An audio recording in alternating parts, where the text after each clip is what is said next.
तो एक बार इन दोनों का आमना सामना हुआ। लंगड़ी और कनकटी लड़ रहे थे और लंगड़ी के नाखून से कनकटी की एक आँख फूट गई एंड वो काणी भी हो गई कनकटी के साथ साथ। उस आँख फूटने के गुस्से से उस टाइग्रेस ने अगले 2 मिनट के अंदर कि जहाँ पर मैं चीज़ों को अपने लिए किया करता था, वहाँ पर अब मैं अपने गेस्टों के लिए सोच कर जिस प्रॉपर्टी में हम बैठे हैं, ये प्रॉपर्टी हमारे पहले ओशो का आश्रम हो गया था। और जब मैं यहाँ पर आके देखा तो फिर अचानक से वो एक अंदर से एक इंट्यूशन आ जाता है कि यार ये वो जगह है जहाँ करना है। टाइगर जैसी पेरेंटिंग स्किल ह्यूमंस में भी नहीं। अपने बच्चे को, छोटे छोटे बच्चों को वो एक फंबल में कुछ बोल के जाती है और वो बच्चे उस छोटे से बिल में जब तक माँ वापस आके कॉल नहीं देती बुलाने वाली, वो निकलते नहीं, वो हिलते तक।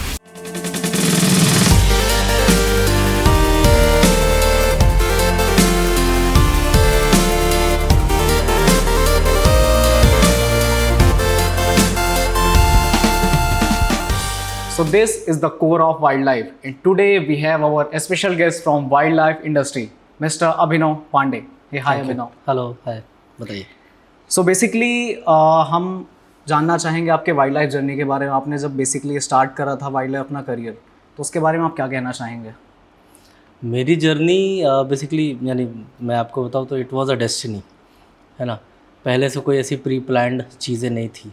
2007 में घर से एक नॉर्मल सी चीज़ करने के लिए बाहर निकला और अनफॉर्चुनेटली मेरे साथ 2 चीज़ें हुई। अनफॉर्चुनेटली मुझे जो पर्सन मिले उनकी एसी में टिकट नहीं थी, ट्रेन नहीं थी, और फॉर्चुनेटली मैं स्लीपर के कोच में था।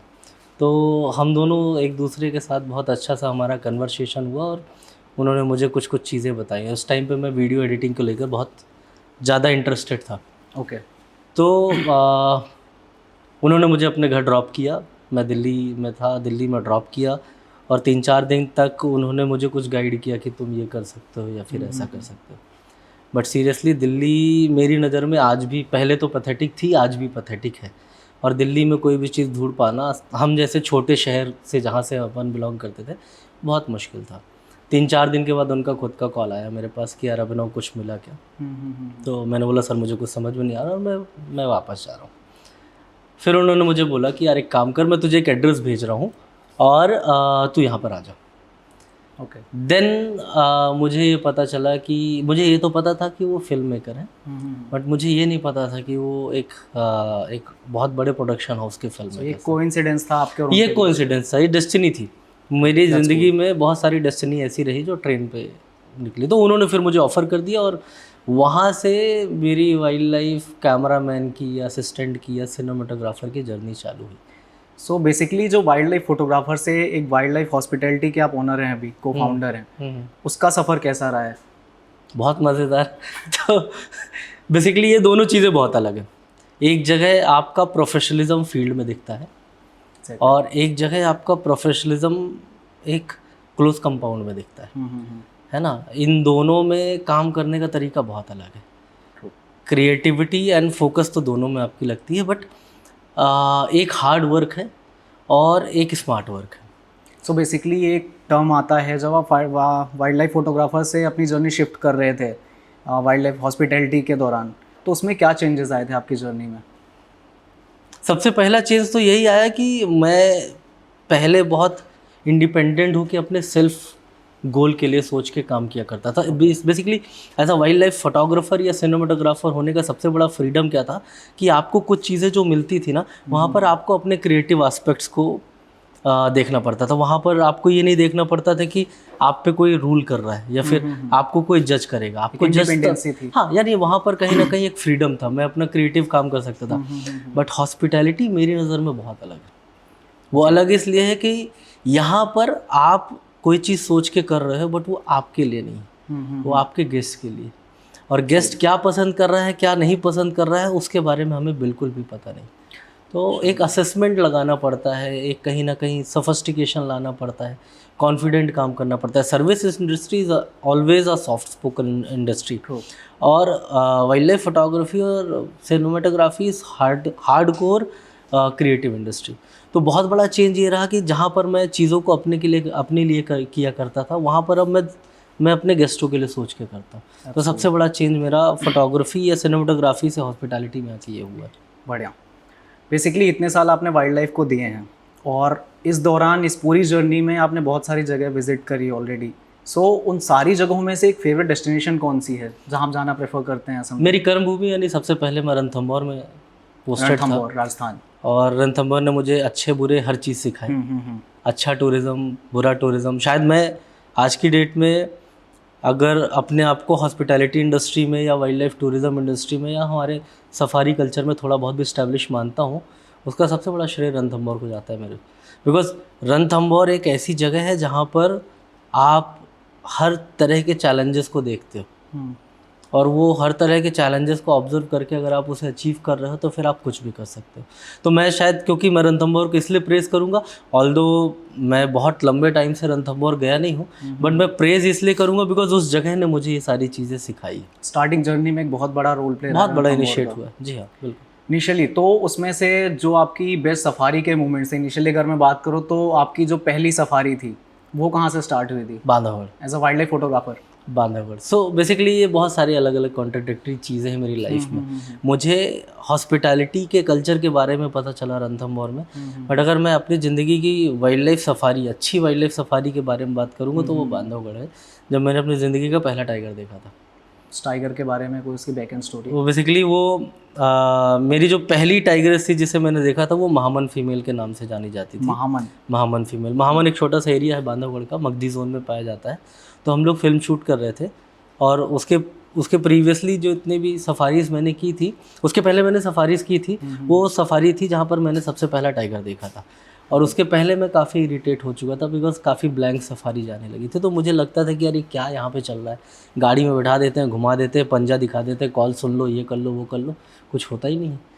तो मैंने, यानी हम ऐसे ड्राइव कर रहे थे, शाम का टाइम था और पूरी तरीके से होपलेस थे कि कुछ नहीं होने वाला है। तो मैं आराम से पीछे वाली, मेरे बॉस लोग आगे बैठे हुए, तो मैं पीछे वाली सीट में 2 कैमरे पकड़ के सो रहा था। तो हमारा एक ड्राइवर हुआ करता था मुस्सी, अब मुस्सी यानी हाइट में आज भी उतना ही जितना उस टाइम पे था, तो मुस्सी को हम लोग हैंडपम्प बोला करते थे। तो मुस्सी बेसिकली वो थोड़ा सा गुटखा खाने का शौकीन था। तो मुस्सी ने एक दबी आवाज़ में तेज तेज चिल्लाया, टाइगर टाइगर टाइगर करके। तो अचानक से हम लोग उठे और एक टाइगरेस लेफ़्ट साइड से थोड़ा सा, क्योंकि पोस्ट मानसून का टाइम था, तो लेफ़्ट साइड से घास से चली आ रही है। उतने में मुझसे फिर से उंगली दिखा रहा है। अब क्योंकि उसके मुंह में इतना ज़्यादा भर चुका था कि वो बोल नहीं पा रहा था कि कौन टाइगर। तो दूसरा टाइगर, एक यानी वो टाइगरेस पहले आई, महामन फीमेल, उसके बाद एक बच्चा आया, फिर उसने तीसरी बार उंगली दिखाई, फिर एक और बच्चा पीछे से आ रहा है, फिर चौथी बार उंगली दिखाई, फिर तीसरा बच्चा आया, फिर 5वीं बार उंगली दिखाई। तो वो फीमेल 4 बच्चों के साथ रोड में आई। वाइल्डेस्ट एनकाउंटर था उस टाइम वो, यानी मैं उस टाइम पे फ्रीज हो चुका था। मेरे पास, मुझे अच्छी तरीके से याद है, D90 निकॉन का कैमरा हुआ करता था और 200 mm का, 300 mm का फिक्स लेंस था। मैं उस 1.5 घंटे की सेटिंग में एक भी फ़ोटो नहीं खींचा था। कैमरा लगा के मैं ऐसे खड़ा हुआ था, बस यही चल रहा था, और मैं देख रहा था टाइगर कैमरे से, आँख से भी नहीं देखा, और एक फ़ोटो नहीं खींची उस पूरे 1.5 घंटे में। वो पूरे 1.5 घंटे, उस पूरे 1.5 घंटे में मुझे आज भी एक एक सेकंड की चीज़ें याद हैं कि वो मदर आई, फिर वो मदर रोड पे चल रही थी, बैकग्राउंड ज़बरदस्त था, फिर उसमें से एक शरारती मेल सामने आया, उसने गाड़ी की तरफ थोड़ा चार्ज किया, फिर बगल में गया, पानी पिया। हमने कुछ मिरर शॉट लिए, 2 बच्चों के ऐसे कुछ फ्रेम लिए जो बिल्कुल हूबहू एक सामने लग रहे थे, तो मिरर, तो वो जो मोमेंट है वो ज़िंदगी भर याद रहेगा। उसके बाद मुझे शायद वापस अपने इंसानी स्वरूप में आने में 3 दिन लग गए थे। मैं 3 दिन तक ना मैं उस ऑरा में था। तो 3 दिन मैंने ऑफिस से छुट्टी ले ली थी और पार्टी कर रहा था मैं, क्योंकि उसके पहले जो मैंने किया था ना वो बहुत पैथेटिक था। मुझे, मेरे हिसाब से शायद पहला टाइगर ऑलमोस्ट 25-30 सफारी के बाद दिखा था, पहला टाइगर। और 25-30 सफारी के बाद मैं ये अपने दिमाग में ये पिक्चर बना चुका था कि यहाँ पर सिर्फ बेवकूफ़ी होती है और कुछ नहीं होती। लोग, यानी ये गेम बहुत गलत गेम है, पैसा कमा रहे हैं लोग, ये कर रहे हैं, मैं यानी बहुत नेगेटिव हो चुका था। बट जब मैंने वो टाइगर देखे ना, तो मुझे समझ में आ गया कि ये कोई आसान चीज़ नहीं है। बहुत बार जब हम एज एन इंडिविजुअल जाते हैं अपनी स्टार्टिंग जर्नी में, वाइल्ड लाइफ जंगल्स में जाते हैं, सफारीज में, पहली दूसरी तीसरी सफारी में टाइगर्स नहीं दिखते, तो अमूमन ऐसा होता है कि लोगों का एक माइंडसेट बन चुका एक होता है, परसेप्शन बना लेते हैं। परसेप्शन बना लेते हैं वो कि टाइगर नहीं दिखा है तो मतलब जंगल में हमने कुछ नहीं देखा है। ऐसी कोई बैक एंड स्टोरी आपके साथ में, कोई गेस्ट आए हों ऐसे, या फिर ऐसा कुछ एक इनकाउंटर गेस्ट के साथ में जहाँ पे गेस्ट ने बोला हो कि हमने पूरे दिन दिए, 2 दिन 4 दिन 5 दिन, और एक भी टाइगर देखने को नहीं मिला? नहीं हुआ ना, बिल्कुल हुआ, बहुत सारे इनकाउंटर्स हुए जहाँ पर, यानी ऐसे तो देखिए टाइगर दिखना या नहीं दिखना it's a part of wild life safari, ठीक है ना। और जहाँ पर मैं ये मान के चलता हूँ कि शायद अब तो व्हीकल्स इतने जाते हैं पार्क के अंदर, टूरिज़्म एरिया में टाइगर बहुत सारी गाड़ियाँ देखते हैं तो वो थोड़ा यूज्ड टू हो गए। बट और बहुत पहले के टाइम की बात करें ना तो हम वाकई में, हम टाइगर को ढूंढना भूत के ढूंढने के बराबर होता था। हमने एक भूत देख लिया या एक टाइगर देख लिया, बात बराबर थी, वो उतने यूज्ड थे नहीं। अब ऐसे तो बहुत सारे लाइफ में इनकाउंटर्स हुए जहाँ पर हम सिर्फ इरिटेटेड और दुखी वापस आए। तो मुझे अच्छी तरीके से याद है, मैं पन्ना में था, पन्ना में मैं 2013 में यहाँ आया, और पन्ना में था तो एक साउथ इंडियन फोटोग्राफर थे मेरे साथ, में उनके साथ घूम रहा था, और ड्यू टू सम बारिश की वजह से कुछ रोड्स वगैरह बंद थी। मुझे पता था, अच्छा उस टाइम पे, ये बात है 2015 की, उस 2015 में 110 स्क्वायर किलोमीटर के पूरे टूरिज़्म एरिया में एक टाइगरस और उसके 2 छोटे छोटे बच्चे हुआ करते थे। तो अगर वो नहीं दिख रही है तो कुछ भी नहीं दिख रहा है, और वो दिख रही है तो सब मज़ेदार है। तो मुझे पता था कि यार वो किल पे है और थोड़ा सा अंदर है और थोड़ा मुश्किल है। मैं जानता था बिकॉज मैं सफारीज कर रहा था। अब मैं सामने वाले गेस्ट को कैसे, यानी उसको डिमोरलाइज तो नहीं कर सकता ना। तो 4-6 सफारी थी, 5 सफारी हिम्मत बांधते बांधते सर दिखेगा घूम रहे हैं सारी तरफ, सारी मेहनत कर रहे हैं, हम भी कोई कसर नहीं छोड़ रहे हैं। बट मुझे पता है कि यार चीज़ें उतनी आसान नहीं है, ट्रैक करना इजी नहीं होता। हाँ, तो ट्रैक क्या, वो मुझे पता है कि वो चीज़ दिखने ही नहीं वाली, किल पे है, बच्चों के साथ है।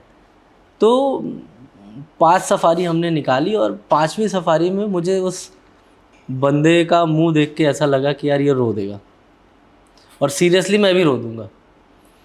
तो एक छोटा सा रिचुअल है यहाँ पन्ना में, एक गेट के अंदर एक बाबा जी का चबूतरा बना हुआ, उसको बादामी बाबा बोलते हैं। बादामी बाबा, हम लोग उसको कॉमिक सेंस में अपना रिचार्ज काउंटर बोलते हैं। वहाँ पर हम साइटिंग रिचार्ज करते हैं, नारियल फोड़ते हैं, और जितने टाइगर देखना है उतने नारियल फोड़ो, वो दिखेंगे। अभी मैं रिसेंटली सफारी किया, 5 एक बार फोड़े, 4 एक बार फोड़े, एंड एग्जैक्ट 9 टाइगर मैंने देखे। और ये इंटरेस्टिंग था, है ना। बादामी वाला। तो बादामी बाबा से मैंने पर्सनली थोड़ा सा बातचीत की, 1-2 नारियल फोड़े, एंड सीरियसली यानी लास्ट सफारी के लास्ट 15 मिनट में उस टाइगरेस का क्या मूड बदला, उस बेचारे या हमारा दुखी मन देख के, मुंह देख के वो दया खा गई और वो बाहर आ गई। वो 15 मिनट ना उस बंदे ने 6 सफारी के बराबर फोटो खींचा।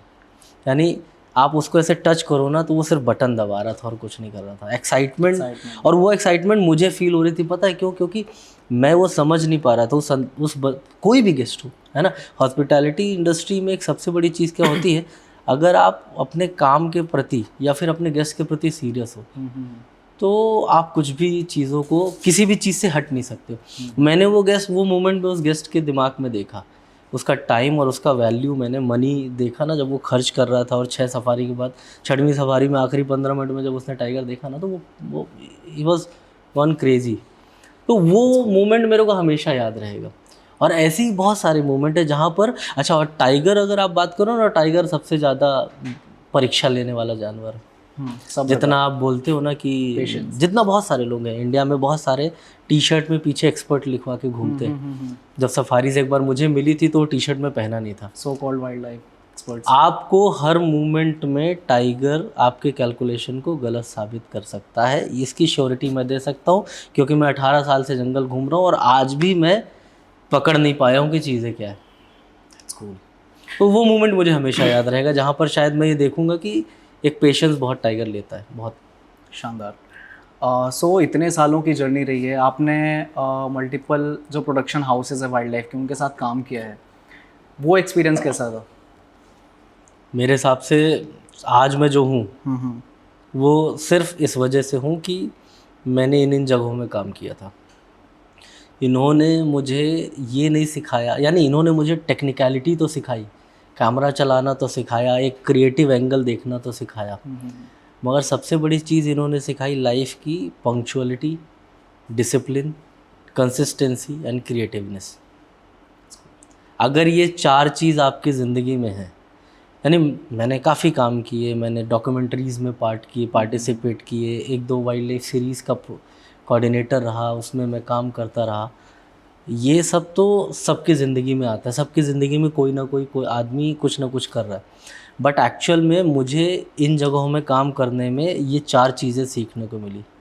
और वाकई में लाइफ के गोल को अचीव करना है तो आप इन 4 चीज़ों के साथ रह के काम कर सकते हो। तो बेसिकली ये प्रोडक्शन हाउस के थ्रू मैंने काफ़ी, यानी मेरे को एक अच्छा मौका मिला काम करने का, अच्छा ऑल ओवर इंडिया देखा, कुछ अब्रॉड में भी काम किया, एक अच्छा एक्सपीरियंस रहा, एक ऐसे जानवर को समझने की कोशिश की जो समझ से बिल्कुल परे है, एक ऐसी दुनिया देखी जो शायद ह्यूमन लाइफ से बिल्कुल ही अलग है, एक ऐसी टेक्निकल लैंग्वेज देखी, एक ऐसी टेक्निकल लैंग्वेज, जो कैमरे की मैं बात करूं, वो लैंग्वेज सीखी जो मेरे हिसाब से अगर कोई वाइल्ड लाइफ फोटोग्राफर और सिनेमाटोग्राफर है ना, it is one of the toughest job in the world.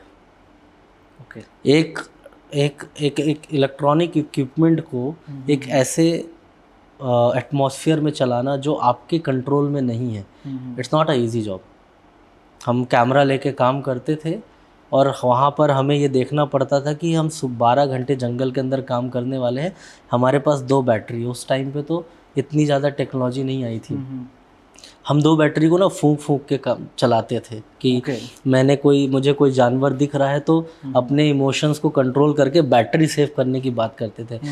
For that ना, इन दैट केस ना, हम एक परफेक्ट वीडियो निकाल पाते थे।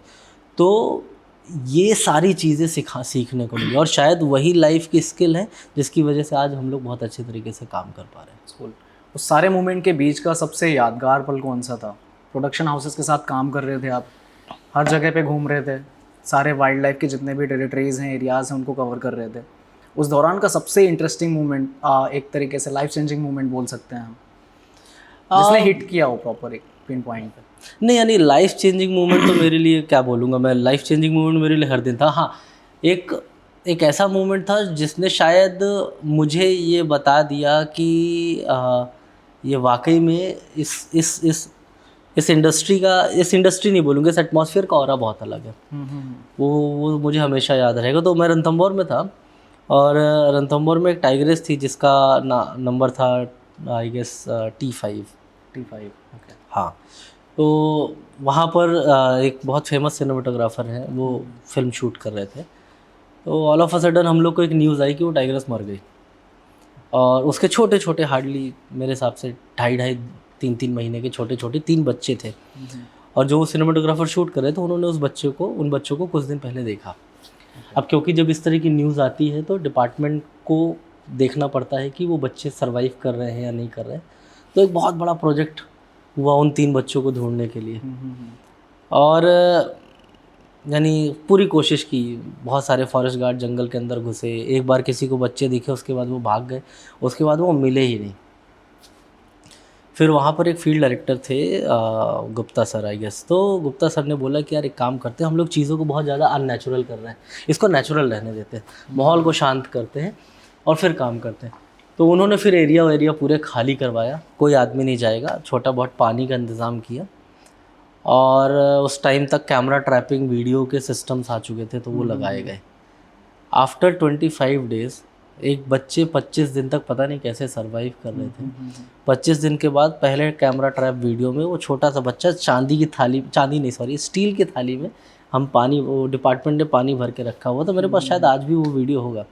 छोटा सा बच्चा आया और पानी पी रहा था, उसके बाद दूसरा आया वो पानी पी रहा था, फिर तीसरा आया वो पानी पी रहा था। तो ये मोमेंट मेरी लाइफ के बड़े हार्ट टचिंग मोमेंट थे। और सबसे ज़बरदस्त मोमेंट क्या था, वाइल्ड लाइफ में कभी भी बच्चों को मेल टाइगर नहीं पालता है, अमूमन ये सारी चीज़ें देखी जाती थी पहले। उस स्टोरी में उन बच्चों को उनका बाप पाल रहा था। तो एक दिन के बाद एक फ्रेम में अचानक से एक मेल टाइगर आया और उसके साथ 3 बच्चे आ गए। तो वहाँ पर कहीं पर मुझे ये समझ में आया कि यार वाकई में ये एटमॉस्फेयर एक अलग ही एटमॉस्फेयर है जहाँ पर आप कुछ भी चीज़ सोचो वो आपको गलत साबित कर देता है। अनप्रेडिक्टेबल है। और फिर उन बच्चों को देखना, उनके साथ लंबा टाइम स्पेंड करना, बहुत लंबे टाइम तक देखा, फिर उनको वहाँ से शिफ्ट करके आई गेस सरिस्का भेज दिया गया। जो बच्चे वहाँ पर सक्सेसफुली रेज हुए, रेज होने के बाद उन्होंने मेट किया, मेट करने के बाद वहाँ पर उन्होंने बच्चे पैदा किए। तो ये सब मोमेंट देख के बहुत मज़ा आता है, और यही है शायद जिसकी वजह से मैं इन सब चीज़ों से जुड़ा रहना चाहता हूँ। अगला क्वेश्चन है, पन्ना के लैंड्सकेप वाइल्ड लाइफ के बारे में आपकी ऑब्जर्वेशन और एक्सपेक्टेशंस क्या हैं? As in Panna tiger reserve बहुत तेज़ी से आगे बढ़ रहा है। पैन इंडिया अगर मैं टाइगर रिजर्व्स की बात करूँ, यहाँ पे ऑलरेडी T1 की कहानियाँ हमने सुनी हैं, P151 की कहानियाँ सुनी हुई हैं, उसके बारे में आपका क्या कहना है? आपने 2-3 क्वेश्चन छोड़ दिए मेरे ऊपर। पहला इसमें आपको पन्ना के बारे में एक करके क्लियर करता है। मैं पन्ना के बारे में, मेरी नज़र में पन्ना सेंट्रल इंडिया का सबसे खूबसूरत पार्क है। यानी इसको मैं छोटे से उदाहरण के तौर पे बोलूं तो जब आप मान के चलिए कि आप कहीं जा रहे हैं, मान के चलिए किसी के घर में एक, यानी आप फादर हैं और आपकी बेटी की शादी आप करने जा रहे हैं, तो आप एक लड़का देखने जा रहे हैं। वो लड़के के लिए आपको, मैं आपका दोस्त हूँ तो मैंने बताया कि आप इस लड़के को देखने चले जाइए। तो मैंने उसकी एक कैरेक्टरिस्टिक बताई। क्या बताई? मैंने बोला यार वो थोड़ा सा, उसके बाल हल्के हैं यार। तो तुम टेंशन में आ गए कि यार बाल हल्के, और तुम वहाँ गए तो देखे यार वो कंघी अंगी ज़बरदस्त किए हुए, एकदम हीरो हैंडसम लग रहा है, मन खुश हो जाता है। पन्ना की कहानी एक्चुअल में कुछ ऐसी। सो मैं ये क्यों बोल रहा हूँ पता है? मैं इसलिए बोल रहा हूँ कि पन्ना अगर टोपोग्राफी वाइज में तुम देखोगे ना, आप देखोगे तो Panna is a dry deciduous forest. Dry deciduous forest मतलब इसे कहते हैं सूखा जंगल। ओके। और सूखा जंगल जब आप सुनोगे ना तो आपके दिमाग में पहले से ही एक नीरसता आ जाएगी, एक उदासीनता आ जाएगी, यार सूखा सूखा जंगल होगा, जंगल तो हरा होता है। बट जब आप पन्ना के जंगल के अंदर घूमोगे ना तो आपको लगेगा कि यार ये तो जो मैं सोच रहा था वो है ही नहीं। एक साइड से नदी बह रही है, एक साइड से पहाड़ है, फिर एलिवेशन दिखाई दे रहे हैं, आपको हिल स्टेशन जैसा फील आ रहा है, वो एक अलग ही दिखता है। तो मैं हमेशा अगर पन्ना को बोलूँगा ना तो सेंट्रल इंडिया में इससे ज़्यादा वेराइड फॉरेस्ट कोई नहीं, पहली चीज़। दूसरी चीज़, अगर मैं पन्ना को डिस्क्राइब करूँ तो शायद ये आज की डेट में इंडियन वाइल्ड लाइफ का बेंचमार्क है। ओके। एक जगह जहाँ पर बहुत ज़बरदस्त संख्या के टाइगर हुआ करते थे, वही जगह जहाँ पर वो टाइगर मर गए या मार दिए गए, और वही जगह जहाँ पर वो टाइगर बाहर से फिर से आएंगे डिपार्टमेंट के एफर्ट में, और ये वही जगह है जहाँ पर आज की डेट में टाइगर की जो पॉपुलेशन है वो पहले की पॉपुलेशन से डबल हो चुकी है। तो ये एक नेचर का अडॉप्टिव चेंज होना अपने आप में बहुत बड़ी चीज़ है। इस तरह के प्रोजेक्ट्स और भी दूसरे पार्क में किए गए, बट सक्सेसफुल सिर्फ पन्ना हुआ। और भी दूसरे पार्क सक्सेसफुल हो रहे हैं, धीमे धीमे हो रहे हैं, बट जितनी स्पीड से पन्ना ग्रो हुआ उतनी स्पीड से पन्ना कभी, यानी कोई दूसरा पार्क नहीं हुआ। तीसरा, मैं हमेशा से पन्ना को बैकग्राउंड रिच पार्क बोलता हूँ। यानी ये एक फोटोग्राफी टर्मिनोलॉजी है, सिनेमाटोग्राफी। बैकग्राउंड रिच पार्क इसलिए बोलूँगा कि एक बीइंग अ कैमरामैन, अगर आप अपना कैमरा उठाते हो और किसी भी एंगल पे आप उसको पोजीशन करते हो, आपको पन्ना का बैकग्राउंड हमेशा बड़ा खूबसूरत नज़र आएगा। बस आपको सामने कोई एक सब्जेक्ट बैठा देना है। तो पन्ना हमेशा से बहुत खूबसूरत रहा। और चौथा, मैं ये बोलूँगा कि अगर मैं इसे थोड़ा सा टूरिज़्म प्रोस्पेक्टिव से देखूँ ना, तो पन्ना इज़ ओवरऑल पैकेज। यानी यहाँ पर आपको ना वाइल्ड लाइफ भी मिलेगा, यहाँ पर आपको हेरिटेज मिलेगा, यहाँ पर आपको लैंडस्केप मिलेगा, यहाँ पर आपको कल्चरल एक्टिविटीज़ मिलेंगी। तो ये सारी चीज़ों का एक ओवरऑल पैकेज है, इसलिए पन्ना को मैं इस तरीके से देखता हूँ। अब रही बात T1 की। T1, हाँ। तो T1 को जैसे हम लोग बोलते हैं कि mother of tourism area, mother of Panna भी बोल सकते हैं, क्योंकि सबसे पहला टाइगर पन्ना में लाया गया ये आफ्टर जब रीइंट्रोडक्शन प्रोग्राम चालू है। तो बेसिकली क्या हुआ था कि 2004-05 में कुछ कारण की वजह से यहाँ के टाइगर्स ख़त्म हो गए थे, और उसके बाद जो स्टैंडिंग गवर्नमेंट थी उस टाइम की, उन्होंने ये डिसाइड किया कि हम कुछ एक ऐसा प्रोजेक्ट करते हैं कि हम बाहर से टाइगर्स को लाते हैं और इस जंगल में बसाते हैं और कोशिश करते हैं कि वो बढ़ जाए। तो सबसे पहला बांधवगढ़ से एक टाइगर उसको लाया गया, वहाँ पर भीतरी फीमेल के। अच्छा, ये जो T1 है ये भी बहुत पॉपुलर है।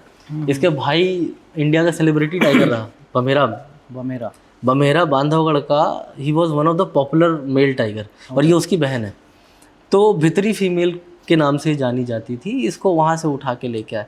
बांधवगढ़ में बहुत एजिटेशन मचा था, वहाँ के लोग गेट में खड़े होके आज भी बोलते हैं कि बांधवगढ़ के टाइगर को ले गए पन्ना के चोर, इस तरह के वहाँ नारे लगा करते थे, ठीक है ना। तो वो कैसे ना कैसे अंदर से ट्रक में उसको भर के यहाँ पे लाया गया था T1 को। T1 इस पार्क में इस्टेब्लिश हुई, और इस्टेब्लिश होने के बाद उसने इस एरिया को चूज़ किया जो टूरिज़्म एरिया कहलाता है। पहले जो साल थे ना वो थोड़े से डिसअपॉइंटिंग थे, क्योंकि T1 जितने भी बच्चे पैदा कर रही थी वो सब मेल थे, और किसी भी पार्क की स्टैंडिंग पॉपुलेशन तब ज़्यादा सस्टेन कर पाती है जब फीमेल्स पैदा होती हैं, तो वो मेल ही मेल बच्चे पैदा कर रही थी। बट थोड़ा सा इतिहास ने मोमेंट लिया, और 2014 में शायद मैं ये भी बोल सकता हूँ मजाक मजाक में कि उस साल मैं यहाँ आ गया था। तो वो खुश हो गए और उसने फीमेल बच्चे पैदा कर दिए। तो कहने का मतलब है कि 2014 में उसने 2 फीमेल बच्चे पैदा किए, P141 एंड P142, और 2016 में उसने 2 और फीमेल बच्चे पैदा किए जो P151 और P152 के नाम से जाने गए। और यही टाइगर्स हैं जिन्होंने टूरिज़्म एरिया की कहानी को बदल के रख दिया। आज मैं 2013 में देखा करता था जब लोगों को, यानी लिटरली हमें अपने दोस्तों को ना कॉलर पकड़ के बुलाना पड़ता था कि चल तेरे को घुमा के लाता हूँ। आज हम मना करते हैं कि भाई मेरे पास टाइम नहीं। ये जो मूव है ना, ये 10 साल का जो मूव है ना, ये हमारी वजह से नहीं है, ये AC T1, 41, 42, 51, 52 इनकी वजह से।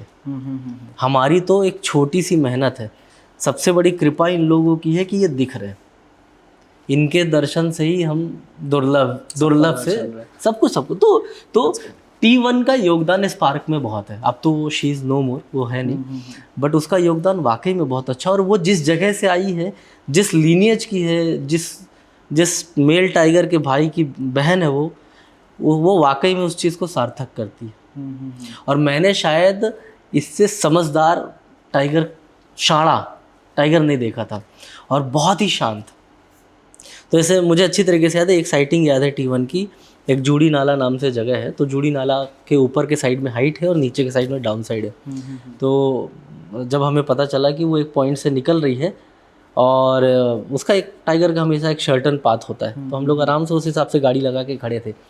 उस दिन उसका मूड था कि मुझे दिखना नहीं है, मुझे ये फील होता है। तो आप उस टाइगरस को देखो कि वो टाइगरस रोड क्रॉस करके नदी में जाती है, नदी में तैर करके, गाड़ी ऐसे लगी हुई है, गाड़ियों को क्रॉस करती है, ठीक है ना, और नदी से फिर निकल के रोड में आती है और क्रॉस करके इधर चली जाती है। जहाँ पर उसके लिए वो इजी पाथ था, सीधे आ जाना, वहाँ पर वो ऐसे तैर तूर के इधर से उधर आई। तो वो बहुत ही स्मार्ट थी और ज़बरदस्त केयरिंग फीमेल थी, यानी बहुत खूबसूरत टाइगरस थी। और मैं उसको बिल्कुल बोलूँगा मदर ऑफ पन्ना, बिकॉज आज की डेट में इसलिए मदर ऑफ पन्ना बोला जाएगा। एक माँ का कर्तव्य क्या होता है? एक माँ का कर्तव्य यही होता है ना कि वो बच्चे को जब पैदा करती है तो उसके बाद उसको बड़ा करती है, उसको जीवन का सीख सुनाती है, और जिससे वो बच्चा बड़ा हो और सेल्फ सस्टेन हो पाए। हम सब लोग T1 के बच्चे हैं। उस माँ ने कुछ इस पार्क के लिए ऐसा किया कि हम सब बच्चे ना मिल के कमा रहे हैं और बढ़िया मज़े से काम चल रहे हैं। तो मैं मदर ऑफ पन्ना इसलिए बोलना चाहूँगा कि उस माँ ने हम बच्चों के लिए ये कर दिया इस पार्क में कि हम सब लोग अपने पैर में खड़े हुए। सो 2014 में 2 बड़े इवेंट हुए, एक ग्रीटो रिजॉर्ट का जन्म और दूसरा T1 की कहानी जो आपने बताई। दोनों बहुत सिमिलर थे। 10 साल की जर्नी हो गई है। 2023 में शायद T1 का देहांत हुआ, ठीक है, और 2014 से 24 तक की ग्रीटो की कहानी, वो उसके बारे में थोड़ा सा जानना। ग्रीटो पैदा हुआ मजाक में, यानी मैं बहुत पहले बताया ना कि हम लोग ना, मेरा जीवन ना बहुत सारा बदला ट्रेन में। मेरी नौकरी मुझे ट्रेन में मिली, श्रेय मुझे यानी ग्रीटो रिजॉर्ट ट्रेन में पैदा हुआ। श्रेय आपके पार्टनर? मेरे पार्टनर श्रेय, बेसिकली हम दोनों पार्टनर इन क्राइम हैं ग्रीटो रिजॉर्ट के। तो यानी वो he is fully dedicated businessman. तो हम लोग बेसिकली जब दिल्ली में रहते थे, वो पढ़ाई करता था, मैं जॉब करता था, तो हम लोग मिलते रहते थे। और ऐसी भाई को बहुत शौक़ था मेरी जंगल की कहानियाँ सुनने का, तो अपन भी लंबी लंबी देते थे और भाई को बोलते थे भाई होटल बनाएंगे। ओके। अब भाई भी हमारा एकदम बिजनेसमैन बन जाता था, हाँ भाई होटल बनाएंगे। अब ये होटल हमारे बनते गए सपनों में और बातों में। फिर वो अपनी पढ़ाई को ख़त्म करके फ्रांस चला गया और मैं अपनी लाइफ में बिज़ी हो गया। एक बार मैं यानी सतना से दिल्ली वापस जा रहा था और ये साहब अचानक से इलाहाबाद के स्टेशन में, प्रयागराज के स्टेशन में मेरी बोगी में चढ़े और बड़ी बड़ी सी दाढ़ी है, मैं पहचान ही नहीं पाया कि ये वही है जो मेरे साथ श्रेय गोयल। तो श्रेय ने मेरे को देखा, मैंने उसको देखा, हम दोनों सरप्राइज़ हुए। मैंने पूछा कहाँ जा रहा है, तो बोले भाई मैं दिल्ली जा रहा हूँ। तो कौन सी सीट है, बोले भाई कोई सीट नहीं। तो फिर वो मेरे साथ बैठ गया। वो रात पैदा हुआ ग्रेटो रिजॉर्ट। जब उस पूरी रात हमने ट्रेन में सीरियस काम बात की, उस एक्चुअल में हम दोनों सीरियस हो गए थे उस टाइम तक। वो अपने पूरे काम, प्रोजेक्ट को लेकर, इस प्रोजेक्ट को लेकर नहीं, अपनी ज़िंदगी को लेकर। ओके। यानी मैं अपने काम को बहुत पसंद कर रहा था, मगर मेरी लाइफ में एक रिग्रेट था, मेरा कोई सोशल लाइफ नहीं था। इतने सारे प्रोजेक्ट्स, इतनी ट्रैवलिंग, सब कुछ होती थी। तो मैं होम सिकनेस वाला आदमी हूँ, मुझे घर बहुत पसंद है। मैं अपने मदर फादर से, अपनी फैमिली से दूर कभी नहीं रह सकता। तो मुझे वापस आना था और श्रेय में एक सीरियसनेस आ गई थी काम करने की। उस रात ना पैदा हुआ होटल। और मैं आज भी ये कह सकता हूँ कि मैं उस बंदे पे इसलिए बहुत ज़्यादा प्राउड करता हूँ कि मैं उसकी एक रात की बात को सुन के, उसने मेरे को ये बोला था कि भाई तू नौकरी छोड़ के आ जा, है ना, और हम बिज़नेस करेंगे। ओके। और मैंने नौकरी छोड़ दी ताव में, और वहाँ जाके ऑफिस में बता दिया कि मैं पहुँचा हूँ, मैंने बोला कि मुझे काम नहीं करना। मेरा पूरा ऑफिस शॉक्ड हो गया था, इसको काम क्यों नहीं करना। 1-2 दिन तक सब मलाई लगाई गई, मुझे नहीं करना। मैं छोड़ के सतना वापस आ गया और फिर भाई साहब हम हुए। उसके बाद फिर जैसे घर में बताई थी आपने? किसी को कुछ नहीं पता था। सबसे अच्छा खुशी का मोमेंट मेरी माँ के लिए था कि मैं वापस आ गया घर में, और मेरे दादाजी। तो वहाँ ग्रीटो रिजॉर्ट पैदा हुआ। और ग्रीटो रिजॉर्ट बेसिकली सिर्फ इसलिए नहीं बना है कि हम बिज़नेस करना चाहते हैं। यानी अगर हमें बिज़नेस करना होता तो हम बहुत पर्सनल अटैचमेंट, ठीक है, अपने बिज़नेस से हर आदमी रखता है, मगर मेरे लिए ना ये मेरा काम, मेरा पर्सनल काम है ये। तो ग्रीटो रिजॉर्ट एक्चुअल में बना इसलिए है कि हम लोगों को वो पिक्चर दिखा पाए, या फिर हम लोगों को वो एटमॉस्फेयर या वो एक क्या बोले, एक बहुत वो सीन दिखा पाएँ जो हम दिखाना चाहते हैं कि वाइल्ड लाइफ कैसा होता है, या लॉजेस, एक हॉस्पिटैलिटी कैसा होता है। और हमारा कोर थॉट ही एक्सपीरियंस है, तो हम हर चीज़ में एक्सपीरियंस देना चाहते हैं। तो पिछले 10 साल में जैसे T1 की कहानी चली, वैसे ग्रीटो रिजॉर्ट की कहानी चली। ग्रीटो रिजॉर्ट को लाया गया, बनाया गया, और फिर उसके भी ऐसे शुरू में मेल बच्चे पैदा हुए, है ना, स्ट्रगल चलता रहा। और फिर अचानक से एक दिन घर में लक्ष्मी आ गई। ठीक है, तो बेसिकली तीन रूम्स है स्टोरी। हम 3 रूम से, हाँ, यानी हमने इस जहाँ पर हम बैठे हुए हैं, ये यूनिट हमने 3 रूम से चलाई थी। और इस यूनिट की भी अपनी अलग कहानी है। एक्चुअल में शायद ये जगह अपने आप में बहुत ज़बरदस्त है।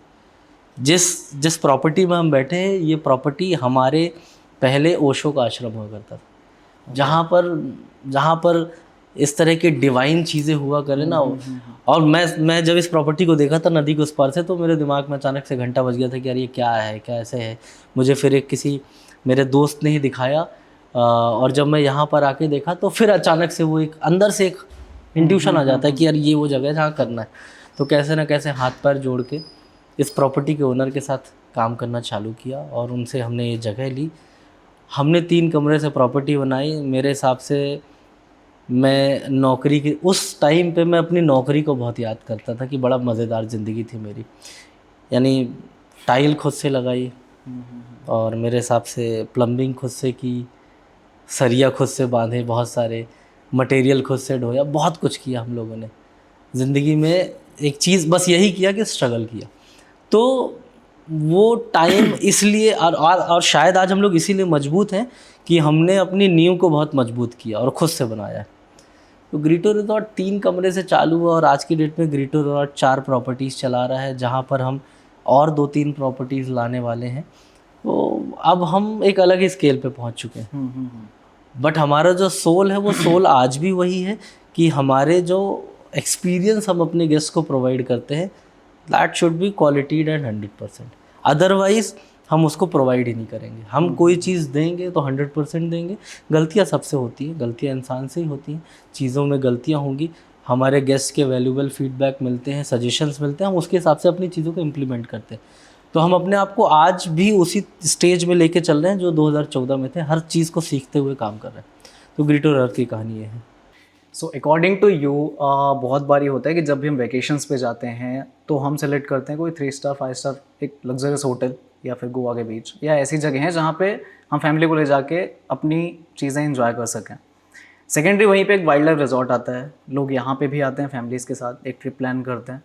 सो बेसिकली मेरा क्वेश्चन ये है कि एक इंसान की नेचर को चेंज करने में, एक इंसान की ज़िंदगी को बदलने में एक वाइल्ड लाइफ रिजॉर्ट कैसे हेल्प कर सकता है बजाय उन सारी वेकेशन ट्रिप्स के? सबसे बड़ी चीज़ तो मैं ये बोलूँगा कि आपको किसी भी नेचुरल एम्बियंस में जो सबसे पहली चीज़ मिलती है, और शायद यहाँ पे जितने भी लोग बैठे होंगे उनके लिए भी बहुत मायने रखती है, उसे कहते हैं मन की शांति। सही है। लाइफ में आज की डेट में हम घड़ी पहनते हैं जिसमें स्ट्रेस मीटर बताता है। हमें अपने स्ट्रेस को चेक करने के लिए घड़ी पहनना पड़ रहा है। हमें अपने ऑक्सीजन लेवल क्या बोलते हैं उसको, SpO2 सारी चीज़ें को चेक करने के लिए घड़ी देखनी पड़ रही है। हम सुबह सुबह उठ के छत में खड़े होते हैं उस टाइम पे जिस टाइम पे हमें लगता है कि यार पोल्यूशन बहुत कम है, और अनुलोम विलोम करते हैं कि जितनी सांस हम अंदर ले लें, स्टेप काउंट कर रहे हैं, है ना, हम स्टेप काउंट कर रहे हैं। आपको ये सारी चीज़ें नेचुरल कहाँ मिलेंगी पता है? नेचुरल एम्बियंस में। मैं जिस तरीके की सांस यहाँ लेता हूँ, आपको, मैं जब यहाँ पर रहता हूँ, यहाँ पे कोई भी बहुत लंबे टाइम तक रहेगा ना, वो शहर में जाएगा तो उसको 3-4 दिन एडजस्ट करना पड़ेगा। मैं जब भी शहर जाता हूँ तो मुझे 3-4 दिन एडजस्ट करना पड़ता है। जहाँ पर मैं धूल नहीं देखता हूँ वहाँ पर मेरी आँखें कुंटल भर धूल देखती हैं। जहाँ पर मैं पोल्यूशन नहीं देखता हूँ मेरी नाक पोल्यूशन सूंघती है। सबसे बड़ी चीज़ होती है मन की शांति। और आपको नेचुरल एम्बियंस में सबसे बड़ी चीज़ यही मिलेगी। एंड दूसरी चीज़ क्या होता है ना, लाइफ इतनी फास्ट स्पीड में चल रही है कि आप अपने वर्क प्लेस में कभी भी अपने बारे में सोच नहीं पाओगे। और आप अपने बारे में कब सोच पाओगे? जब आपके पास कुछ भी करने के लिए, यानी एक पीसफुल माइंड है। और वाकई में आपको इस तरह के पीसफुल माइंड वाला एटमॉस्फेयर जंगल में मिलता है। इसलिए लोगों को शायद जंगल आना चाहिए, और शायद इसीलिए लोग जंगल आ रहे हैं। और सबसे बड़ी चीज़ मैं आपको बताता हूँ, यानी ये अब तो अब जग जाहिर है कि कोविड के बाद वाइल्ड लाइफ टूरिज्म एक अलग ही लेवल पे चला गया। बहुत सारे कोविड में लोगों को बता दिया कि चंडीगढ़ से भी हिमालय दिखता है। सही बात है। चंडीगढ़ से हिमालय दिखा था ना, कि एक फ़ोटो आई थी पेपर में कि चंडीगढ़ से हिमालय दिख रहा है। वो कैसे दिखा? कोविड ने बता दिया कि बेटा तुम कितनी गंद मचा रहे हो। हम जिस तरीके से अपने लाइफस्टाइल को अच्छा करने के लिए दूसरे की लाइफस्टाइल की ऐसी की तैसी कर रहे हैं, ये सारी चीज़ें आपको अगर पीसफुली सोचना है और समझना है ना, तो उसके लिए आपको नेचुरल एम्बियंस में आना पड़ेगा। और शायद मैं इसीलिए बोलूँ, गोवा जाना कोई गलत बात नहीं है, बट गोवा में ना आपको मन की शांति नहीं मिलेगी। वहाँ पर आपका मन विचलित रहेगा।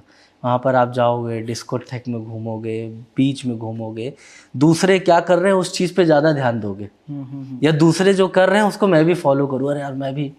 यानी मेरे एक फ्रेंड है, गोवा जाने के पहले 3 महीने पहले उसने जिम ज्वाइन किया कि यार मैं जब बॉक्सर पहनूंगा तो मेरा पेट बराबर होना चाहिए। मैंने बोला बेटा ये तो ज़िंदगी भर कर रहा होता तो अच्छी बात है, तेरे को गोवा जाने के पहले इतनी प्रिपरेशन करनी पड़ रही। तो कहने का यह मतलब है कि बनावटी ज़िंदगी आप जीते हो, और जब आप एक नेचुरल एरिया में आते हो ना, जहाँ पर आपको प्योर एयर मिल रही है, आपको प्योर वाटर मिल रहा है, आपको पीसफुल साउंड मिल रहा है, आप जहाँ पर बैठे हो अगर सुबह 4 बजे उठो, 4:30 बजे उठो ना, तो आपके शायद आधे घंटे के बाद आप शहर वाले लोगों के ना कान दर्द होने लगे कि इतनी चिड़िया बोलती है यहाँ पर। तो इस तरह के एटमॉस्फेयर में आप अपनी ज़िंदगी के बारे में सोच सकते हो, और उससे बेहतर कुछ नहीं हो सकता। इसलिए मैं टीम ने शायद फेल भी किया कल मॉर्निंग में। तो ये वाइल्ड लाइफ में आना, ये टूरिज़्म तो है ही है। Tourism is a part of this is the, एक ब्रिज है जिसकी वजह से आप थोड़ा सा चीज़ों को एक्सेस देख पाते हो। बट एक्चुअल में नेचुरल प्लेसेस में आना इसलिए ज़रूरी है जहाँ पर आप अपने आप को खुद को पहचान सकोगे। आपके लिए वाइल्ड लाइफ क्या है? मेरी जो रोजी रोटी है ना, और ये मेरे लिए मेरा ये कमर्शियल आंसर मेरा पैशन है। पैशन। मेरे लिए वाइल्ड लाइफ मेरी लर्निंग है। यानी मैं शायद आज की ज़िंदगी में हम स्कूल जाते हैं, मैं बहुत सारे स्कूल में इस तरह के कुछ कुछ इन्वायरमेंटल क्लासेस वगैरह लिया करता था बहुत पहले। मैंने एक बहुत अच्छी चीज़ यानी बोलते बोलते बोल दी। हम अपने बच्चों को स्कूल भेजते किस लिए? उनको लाइफ के कुछ पैरामीटर सिखाने के लिए, जहाँ पर हम बच्चे को सिखाते हैं कि पंक्चुअल बनो, मैनरफुल बनो, डिसिप्लिन्ड हो, लाइफ में थोड़ा इरिटेशन आना चाहिए, लाइफ में थोड़ा एग्रेशन आना चाहिए, पेरेंट केयरिंग हो, ठीक है ना, पेशेंस आना चाहिए। ये सारी चीज़ें आपको पता है वाइल्ड लाइफ ये सारी चीज़ें करते करते सिखा देती है। प्रैक्टिकल। मैं एक स्पीशीज़ को आंख बंद करके फॉलो करता हूँ जिसको टाइगर बोलते हैं। ओके। और टाइगर ये हर चीज़ लेके आता है। टाइगर जैसी पेरेंटिंग स्किल ह्यूमंस में भी नहीं। अपने बच्चे को, छोटे छोटे बच्चों को वो एक फंबल में कुछ बोल के जाती है और वो बच्चे उस छोटे से बिल में जब तक माँ वापस आके कॉल नहीं देती बुलाने वाली, वो निकलते नहीं, वो हिलते तक नहीं 1 इंच। उनके आसपास से दूसरे जानवर निकल जाते, किसी को पता नहीं चलता। इसे कहते हैं पंक्चुअल एंड डिसिप्लिन, केयरिंग।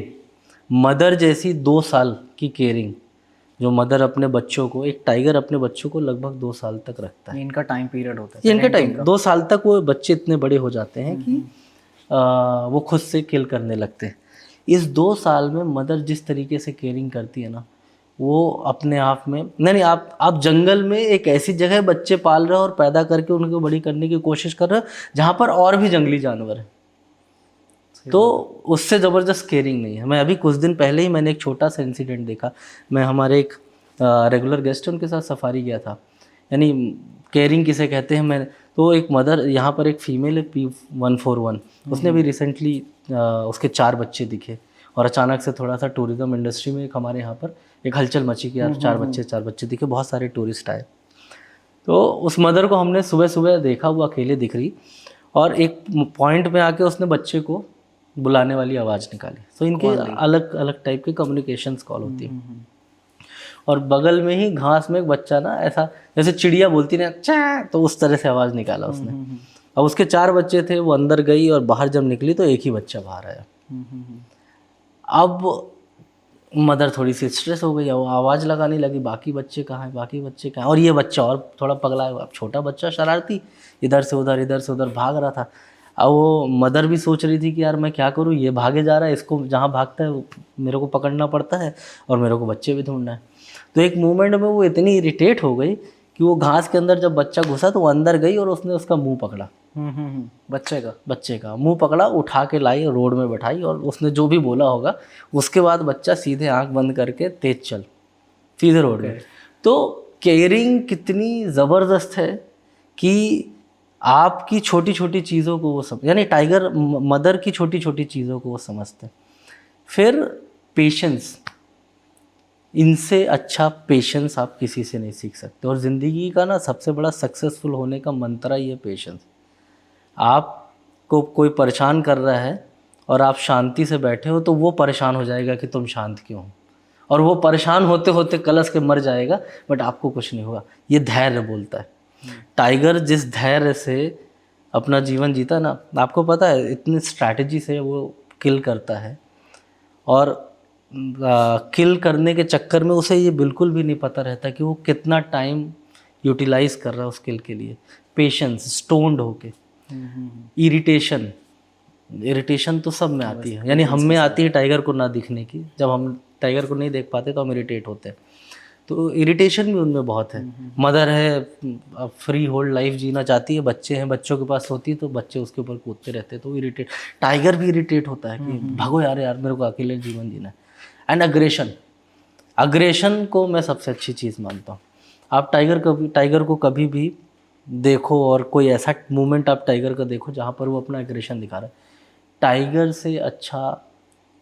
तो बेसिकली टाइगर क्या सिखाता है पता है आपको? किस वक्त और कितना, किस वक्त अग्रेसिव होना है और कितना अग्रेसिव होना है। ये टाइगर बताता है। एग्रेशन की भी उनकी अलग अलग परिभाषा है। जब 2 अलग अलग फीमेल एक दूसरे के सामने आती है ना, तो वो पहले थोड़ा गुर्राती हैं। उतने में जो बातचीत हो गई कि बहना निकल लो, मेरा एरिया है ना। अब दूसरी बहना थोड़ी अड़ गई कि नहीं मेरा भी है, तो वो पहला लेवल क्रॉस कर जाते। उसके बाद फिर आते दोनों पास में, फिर दोनों खड़े होते और फिर थोड़ा सा बातचीत होती हाँ, है इनका ये कि बहना मैं मजबूत हूँ। इंटरप्ट हाँ हाँ, और इनका एरिया जो डिसाइड होता है वो किस बेस पे होता है और ये मापते हैं शायद? ये टेरिटोरियल एनिमल्स हैं, अपनी खुद के एरिया बना टेरिटरी के। डिसाइड कैसे करते हैं ये टेरिटरी जीतते हैं, डिसाइड नहीं करते हैं। ओके। ये टेरिटरी जीतते हैं। ये जिस टेरिटरी को कवर करते जा रहे हैं और उनको वहाँ पे चैलेंज नहीं मिल रहा है, ये उनकी टेरिटरी है और ये उस टेरिटरी में घूमते रहते हैं। तो अग्रेशन के भी ऐसे पैरामीटर हैं। फिर वो खड़े होकर लड़ते हैं दोनों, है ना, तो बात करते हैं। फिर वो उतने में भी अगर बातचीत नहीं बनी तो फिर हाथ चलते हैं, है ना। तो हाथ चलने के बाद फिर कोई सरेंडर कर दिया तो कर दिया, उतने भी नहीं चली तो फिर किसी एक की मौत संभव है। कोई ऐसा लाइव इंसिडेंट आप देखे हैं मैंने, देखे हैं, पन्ना में भी देखे, यानी कई जगह देखे। मुझे अच्छी तरीके से याद है, बांधवगढ़ की एक बहुत फेमस कहानी है और ज़बरदस्त नाम है दोनों टाइगर के। एक टाइगर का नाम था लंगड़ी और एक का नाम था कनकटी। हाँ। तो लंगड़ी जो थी वो वाकई में थोड़ी सी लंगड़ी थी और जो कनकटी थी उसका कान कटा हुआ था। तो बांधवगढ़ का एक बहुत फेमस जोन है ताला। बेसिकली इन दोनों को एरिया के लिए काफ़ी वहाँ पर जद्दोजहद करनी पड़ती थी। तो एक बार इन दोनों का आमना सामना हुआ। लंगड़ी और कनकटी लड़ रहे थे और लंगड़ी के नाखून से कनकटी की एक आँख फूट गई एंड वो काणी भी हो गई कनकटी के साथ साथ। उस आँख फूटने के गुस्से से उस टाइग्रेस ने अगले 2 मिनट के अंदर कनकटी लंगड़ी को मारा और मारने के बाद, ये शायद मैंने अपनी ज़िंदगी में और कई लोगों ने पहली बार देखा, उसका प्रॉपर वीडियो और फोटो एविडेंस है, उस पूरे टाइगर को खाया। टाइगर कभी भी मारने के बाद टाइगर को खाता नहीं। आप अग्रेशन का लेवल समझो कि मैं इसको मार के इसको पूरी तरीके से मैं ही साफ करूँगी। उस एग्रेशन में थी और उसके बाद वो यानी वही एक फूटी आँख लेके वो कई सालों तक टाइगर सरवाइव भी किया। तो अग्रेशन किस वक्त में कितना आना चाहिए वो वाकई में टाइगर बताता है। जैसे हम लोग नहीं ह्यूमन लाइफ में, हाँ भाई जानता है मेरे को है मिलना, तू जानता नहीं है, ये नहीं जानता। हम लोग ना अग्रेशन नहीं जानते हैं, एक कान के नीचे रख के दे देंगे तो वापस अपने स्टेज में आ जाएंगे आप।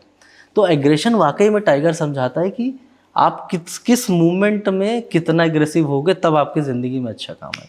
तो बेसिकली ये पैरामीटर्स हैं जो ये सारी चीज़ें सिखाती हैं। पन्ना का कोई ऐसा खास इंसिडेंट? पन्ना के मेरे तो सारे ही खास इंसिडेंट हैं, बट मैं हमेशा से बेसिकली यहाँ पर एक वल्चर पॉइंट है जिसे धुंधवा वल्चर पॉइंट बोलते हैं, और बहुत मैं 2014 से लेके अभी तक, तो बेसिकली वो वहाँ पर क्या है, वो नाला है काफ़ी गहरा। नाला क्या है, वो पूरा गॉर्ज है, वहाँ पे वल्चर्स बहुत दिखाई देते हैं। आप विंटर में जनवरी फरवरी में टाइम पे जाओगे तो आपको 400-500 वल्चर्स उस वैली में दिखाई देंगे। उस वैली में नीचे टाइगर भी आते हैं। ओके। वहाँ पर मैंने जितनी बार भी टाइगर्स देखे हैं या फिर लेपर्ड देखा है या स्पेशली वल्चर्स भी देखे या स्लॉथ बेयर भी देखे, बहुत सारे जानवर देखे हैं, वो हमेशा से मेरे लिए बहुत यूनिक रहा है। पहली बात तो यानी मुझे अच्छी तरीके से याद है, उसी वल्चर पॉइंट पे हम एक यहाँ पर फिल्म शूट हो रही थी, उस फिल्म को हम ही लोग शूट करवा रहे थे, हमारी टीम ही उसमें पूरी तरीके से इन्वॉल्व थी। तो एक बहुत ज़बरदस्त इंसिडेंट था, वहाँ पर हम वल्चर पॉइंट के ऊपर बैठे हुए थे और क्योंकि वो 141 हमें जो पता चला था कि 141 के बच्चे उस नाले में ही कहीं पे गॉर्ज में बीच में हैं। तो बैठे वेट कर रहे थे और अचानक से हमारे ही साइड से एक लेपर्ड ने बोला। लेपर्ड के बोलने की स्टाइल बड़ी अलग होती है। तो लेपर्ड ने बोला, इधर से बोला, फिर थोड़ी देर के बाद वैली की उस तरफ से टॉप से दूसरे लेपर्ड ने बोला। उनकी कम्युनिकेशन चल रही है, वो दोनों बात कर रहे हैं कि भाई यहाँ पर टाइगर के बच्चे हैं, माँ नहीं है, अच्छा मौका, चलते हैं नीचे और साफ कर देते हैं। जो समझ में आ रहा था मुझे, क्योंकि वो धीरे धीरे नीचे मूव कर रहे थे। और टाइगर का एक ऑरा देखो, वो टाइगर इसको पता नहीं कहाँ से कैसे पता चला होगा, वो मैडम नाले से कहीं से घूमते घामते आई, वो उसी एग्जैक्ट पत्थर के ऊपर खड़ी हुई जिस पत्थर के नीचे उसके बच्चे बैठे हुए थे। और उसने कुछ नहीं किया, उसने सिर्फ एक आवाज़ मारी। वो आवाज़ उस वैली में एको कर रही थी, यानी मैं जब हेडफोन लगाए हुआ था तो मुझे निकालना पड़ गया। वो आऊं जब उसने बोला ना, और जब वो 3-4 बार ऐसे गूंजी ना, वो लेपर्ड जो ऐसे जा रहे थे वो ऐसे ऐसे आने लगे पीछे। और फिर वो जब मदर ने ज़बरदस्त तरीके से चिल्लाया तो दोनों बच्चे, 2 बच्चे थे आई गेस उस टाइम पे, वो दोनों बच्चे पत्थर के नीचे से निकले और फिर वो भी चौड़े में खड़े हो गए कि हाँ देखो मेरे को क्या करना है। तो इस तरह के मोमेंट्स बहुत मज़ा आता है। तो ये मेरा वल्चर पॉइंट में जो भी टाइगर मैंने देखे वो मोमेंट बहुत ज़बरदस्त रहा मेरा। शानदार। आगे आने वाले टाइम में जैसे जैसे टूरिज़्म इंडस्ट्री बढ़ रही है, so wildlife hospitality and wildlife tourism में क्या चेंजेस आने वाले हैं आपके अकॉर्डिंग? मेरे हिसाब से जिस तरीके से लोगों का वाइल्ड लाइफ टूरिज़्म के प्रति या वाइल्ड लाइफ प्लेसेस में घूमने का प्रति एक दिलचस्पी बढ़ी है ना, उस तरीके से हम लोग के लिए बहुत चैलेंज आने वाला है। इसलिए क्योंकि पहले ये इंडस्ट्री बहुत सफिस्टिकेटेड और कुछ एक पाथ सेंट्रिक लोगों के लिए हुआ करती थी, जो इस इंडस्ट्री को समझते थे, जो जंगल को समझते थे। आज की डेट में सारा ही क्राउड जंगल घूमने आ रहा है, भले उसको जंगल के बारे में कुछ पता हो या ना पता हो। तो हम लोग के लिए सबसे बड़ा चैलेंज क्या होता है? हम लोग के लिए सबसे बड़ा चैलेंज ये होता है कि हमें अपने स्केल के हिसाब से, या फिर हम जिस तरीके की हॉस्पिटैलिटी वाइल्ड लाइफ लॉजेस की चाहते हैं, उस स्केल में उन लोगों को फिट करना है। सो ऑलमोस्ट इस पूरे मज़ेदार कन्वर्सेशन के बाद आखिरी में एक क्विक टिप चाहिए मुझे, जो वाइल्ड लाइफ हॉस्पिटैलिटी या वाइल्ड लाइफ फोटोग्राफर के तौर पे अपना करियर शिफ्ट करना चाह रहे हैं, जो न्यू कमर्स आने वाले हैं, उनके लिए आप क्या बोलना चाहेंगे?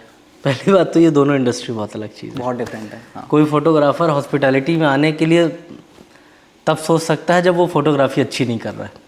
आपकी जर्नी रही है एज अ फोटोग्राफर? मेरी जर्नी सिनेमाटोग्राफर के तौर पर ही, हाँ, वहाँ पर मेरे पैरामीटर्स लाइफ के, यानी मेरी जो रिक्वायरमेंट थी लाइफ की वो बहुत अलग थी। और क्योंकि मुझे ये पता था कि एक मूवमेंट के बाद मुझे वापस घर आना है, और जिस सिटी से मैं बिलोंग करता हूँ और जो मैं काम जिस सिटी में कर रहा था, वो काम मेरी बिलोंग की वाली सिटी में मैं कर नहीं सकता था। तो वहाँ पर मैंने एक स्मार्ट स्विच किया कि यार एक अर्ली एज पे मैं अगर स्विच करूँगा तो मैं कुछ स्ट्रगल करते करते करते करते at the age of whatever time, जब मैं अपनी इस्टेब्लिशमेंट चाहता हूँ तब तक इस्टेब्लिश हो जाऊँगा। ये मेरी एक अलग कहानी थी। बट अगर मैं बोलूँ तो फोटोग्राफी और हॉस्पिटैलिटी वाइल्ड लाइफ की दोनों बहुत अलग चीज़ है। जैसे मैंने एक बताया, एक खुद का काम है और एक दूसरों का काम, दूसरों के लिए काम है। तो अगर वाइल्ड लाइफ प्रोफेशन की बात करूँ, वाइल्ड लाइफ सिनेमाटोग्राफर या वाइल्ड लाइफ फोटोग्राफर का, वो इंडिया में आज की डेट में बहुत टफ टास्क है। ये अपना स्टैंड बनाना पड़ता है। हालांकि पहले के टाइम से ज़्यादा अभी सपोर्टिंग एलिमेंट्स जुड़ चुके हैं, जैसे डिजिटल प्लेटफॉर्म्स वगैरह आ गए हैं, कैमरे और इजी हो गए हैं, कैमरे और एफिशिएंट हो चुके हैं, बहुत प्रोफेशनल्स हो चुके हैं। तो आपको कोई भी पिक्चर या कोई भी इमेज क्रिएट करना या कोई वीडियो क्रिएट करना, अगर आप अपने कैमरे के बारे में बहुत अच्छे तरीके से जानते हो तो मुश्किल नहीं है।